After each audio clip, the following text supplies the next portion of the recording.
35,000. So, good evening everyone, and for today's video, we will talk about sa issue ni GCash. So, kaninang, I think madaling araw yata yung nag-start na hindi na gumagana yung ibang GCash accounts.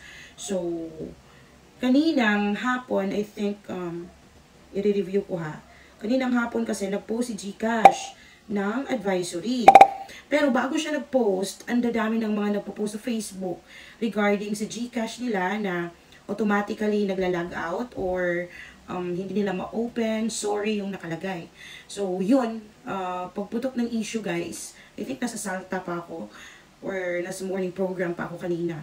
Kinabahan ako kasi syempre, kahit hindi naman masyadong malaki yung laman ng aking GCash, pero GCash at pinaghirapan ko pa rin yun. So, medyo kabado ako ng konti. Now, ang daming nagpo-post sa Facebook na yung GCash nila is may mga transactions na hindi nila ginawa or hindi nila prinrocess pero nakalagay dun sa kanilang transaction na nag-send sila or nag-transfer sila ng pera sa ganito, ganyan. Ngayon, oras natin is 7:22 PM right now. Today is September 9, 2023. So, 4 hours ago, nag-post si GCash ng advisory. Sabi dito, you may be experiencing intermittent access to some of our services. Please bear with us as we're working on getting them back up as quickly as possible. We will post another update for you soon. Meanwhile, rest assured that your funds are safe. Thank you. So yun na nga mga friends, nag-post si GCash na yung funds natin ay safe. Kaya lang ang problema, nating mga Pinoy, nagpo-post agad tayo sa Facebook ng mga kung ano-ano at lalong-lalo na nilalagay pa talaga natin sa caption yung word na GCash. Pag kasi ganoon, na-experience ko kasi to matagal na, I think 3 years ago, nung nasa San Carlos pa ako. Ang nangyayari kasi pag ganitong may mga issues or kahit nagpo-post ka lang ng word sa caption mo na GCash, automatic yan, na-detect agad yan ng mga scammers.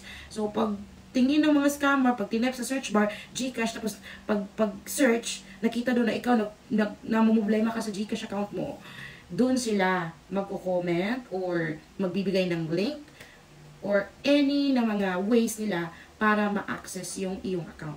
Ngayon, merong mga posts. So, babasahin ko. Ipapakita ko sa screen ha. Matod pa niya, ga problema pagani ko sa mga kabayan. Sabi niya, itatranslate ko na lang kasi Bisaya siya. Namumblema na nga ako sa hindi pa nagbabayad ng almost 300k. Ngayon, nadagdagan pa. Haka. Sobrang pagsubok, Lord. This happened last night.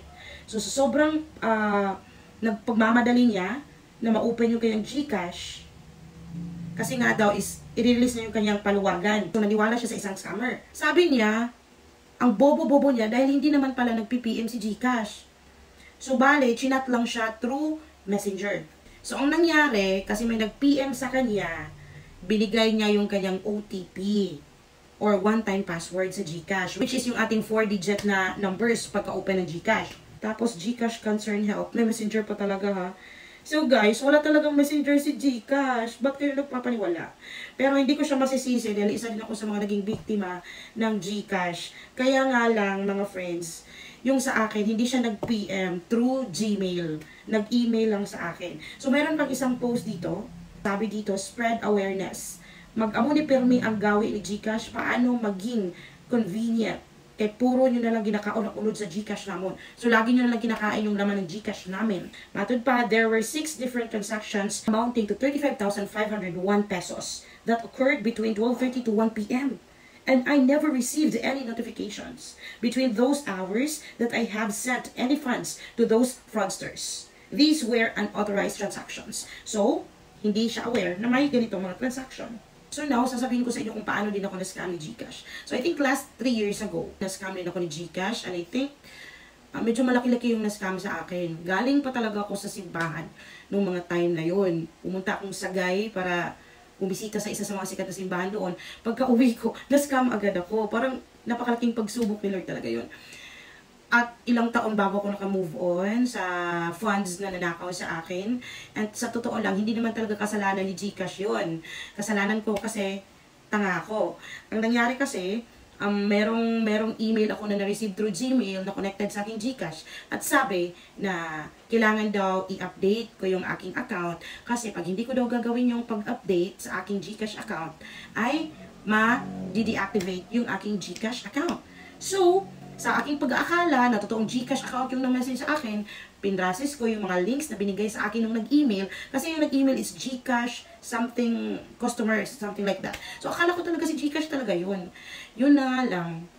Akala ko lang pala yun. Pero, scammer din pala yung email na nag-send sa akin. So, ang nangyari, binigay ko yung OTP. So, nakuha niya yung laman ng GCash ko. Buong funds ko nakuha niya.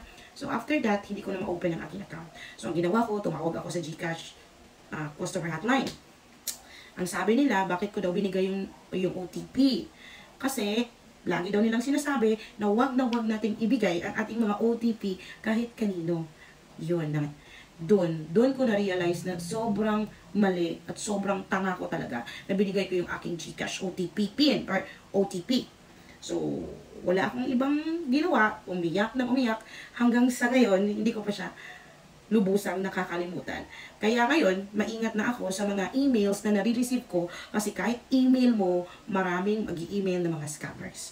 So, ang lesson natin dito, never talaga nating i-share yung ating mga OTP kahit may mag-email man sa atin. Kasi kahit si GCash, hindi siya manghihingi ng OTP.